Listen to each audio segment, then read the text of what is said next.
কথায় আছে, রিজিক যেখানে আছে আপনাকে সেখানেই যেতে হবে। যত কিছুই করি না কেন আমরা, রিজিক আমাদের ঠিক সেখানেই টেনে নিয়ে যাবে। আসসালামু আলাইকুম এভরিওয়ান, কেমন আছেন সবাই? এটা হচ্ছে আমার পেজের সর্বপ্রথম ব্লগ, তাই যদি কোনো ভুল ত্রুটি হয়ে থাকে ক্ষমা সুন্দর দৃষ্টিতে দেখবেন। এটা ছিল বিকেলবেলা, আমি আমার হাজবেন্ডের সাথে ঘুরতে বেরিয়ে হয়েছিলাম। ও একটা আমাকে রেস্টুরেন্টে নিয়ে যাবে, কিন্তু ওর সাথে রেস্টুরেন্টে যেতে গেলে আমার মনের ভিতরে সবসময় একটা ভয় কাজ করে। কারণ ও আমাকে যেখানে নিয়ে যায় না কেন, হয় সেখানে রেস্টুরেন্ট নেই, না হয় রাস্তা ভুল করেছে, না হয় কিছু না কিছু একটা হয়েছে। তো আজও তার কোনো ব্যতিক্রম হয়নি।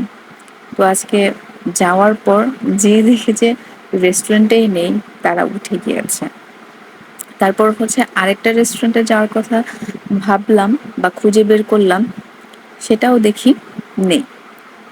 তো কি আর করার, তো আমরা যেখানে যে থামলাম সেখানে দেখলাম যে এই যে বাংলাদেশ সমরাস্ত্র কারখানা এবং তার পাশেই হচ্ছে টাকশাল, যেখানে বাংলাদেশের সব ধরনের নোট ছাপানো হয়। আর এগুলো খুবই হাইলি সিকিউরিটি এরিয়া ছিল।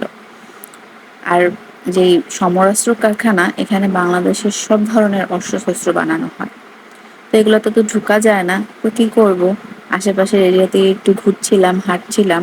তো ওখানে একটা ছোট বাজারের মতো দেখলাম, তো ওখান থেকে অনেক বড় বড় আমরা আর কিছু শাপলা আমরা কিনে নিলাম। তো তারপর কি করব বুঝতে পারছিলাম না। পরে হচ্ছে অনেক খুঁজে এই একটা রেস্টুরেন্ট পেলাম, যেটা হচ্ছে হান্ডি বিফ। তো এখানেই গেলাম খেতে, যেহেতু খেতে বের হয়েছি, কিছু খেতে তো হবেই। তো একটা কাচ্চি নিলাম, বিফ কাচ্চি। আমি আবার খাসি খাই না। তো নেওয়ার পরে তো ওদের প্রেজেন্টেশনটা আমার মোটামুটি ভালোই লেগেছিল, ছোট একটা হাঁড়িতে করে দিয়েছিল। কিন্তু যখন ঢাললাম তখন আসলে আমার মনটা খারাপ হয়ে গিয়েছিল, কারণ একটা টুকরা মাংস ছিল এবং মাংসটা তো শক্ত ছিল। নর্মালি তো কাচ্চির মাংস সফট হয়, কিন্তু এটা এত পরিমাণ শক্ত ছিল যে আমার একদম মানে খুব মন খারাপ হয়ে গিয়েছিল। তো কি করব, নিয়েছি যখন এখন খেতে তো হবেই। তো খেলাম, আমি আমার হাজবেন্ডকে খাইয়ে দিলাম। তারপরও বললো যে কালা ভুনা খাবে। তো একটা রুমালি রুটি নিয়ে কালা ভুনা নিলাম। তো সেম জিনিস তারা রিপিট করলো, কালা ভুনাটাও শক্ত ছিল। আর স্পেসিফিক একটা মশলার গন্ধ আসতেছিল, যেটা আমার কাছে একদম ভালো লাগছিল না, কিন্তু আমার হাজবেন্ডের কাছে ভালো লেগেছে। তো কি করব, খাওয়া দাওয়া শেষ করলাম।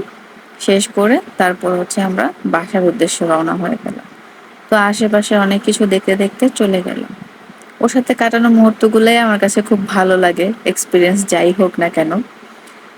আশা করি সবাই অনেক ভালো থাকবেন, আমার পেজটা ফলো করবেন।